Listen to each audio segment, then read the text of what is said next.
Hey there, so I'm speaking to you live from my classroom library, which I felt like was an appropriate place to shoot today's video because in the previous videos that I've posted, I've talked mostly about books to add to your curriculum. Today, I want to talk a little bit about books that I feel like anyone who's teaching a class on graphic novels or using graphic novels in their day-to-day lessons should read. The first one is probably the most obvious one, and that is Scott McCloud's Understanding Comics. Now, while it's obvious, I think it's obvious for a reason. McCloud has crafted one of these seminal texts about the craft of comics and how they function.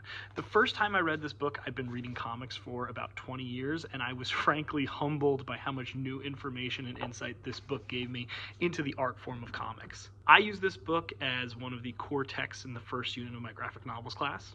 I think that both educators and students benefit from this book a lot because it provides a clear lexicon of terms and concepts related to comics. There are chapters on realism and abstraction, panel transitions, word-picture relationships, and so many more ideas that can be turned into lessons for the course. For my students coming into the graphic novels class without a background in art, it's really important that they be able to engage with comics on an artistic level, and McCloud's book gives them exactly the right tools to do that. The next book is Teaching with Comics by Tim Smith. What I really enjoy about Tim Smith's approach to comics and education is his perspective on comics as artifacts. Because comics are published on a monthly basis with a relatively fast turnaround time, they provide students with an insight into the time period when they were originally published. To quote Smith himself, "I want to open the door to making history more relatable with the idea that everything around us impacts the historical record. History is not just towering great men and women, diary entries, and items found in an archaeological dig." Smith provides some really incredible strategies for utilizing comics in his class, especially if you're a history teacher. But even if you're not, the resources and lesson ideas that he provides can be modified to create strong inquiry in any subject. I'd recommend this book really for anyone, but I would especially recommend it for anyone who teaches a mainstream history or English course and wants to incorporate comics into their curriculum. The third book is Hacking Graphic Novels. I think that any teacher who has been teaching for an extended period of time eventually hits a point where they feel like their routine is starting to get a little bit stale, and there's a need to shake things up. So for me, this book is worth its weight in gold. Dr. Miller's book, Hacking Graphic Novels, is an absolute treasure trove of great lessons and lines of questioning that can be used in a variety of ways across many different disciplines.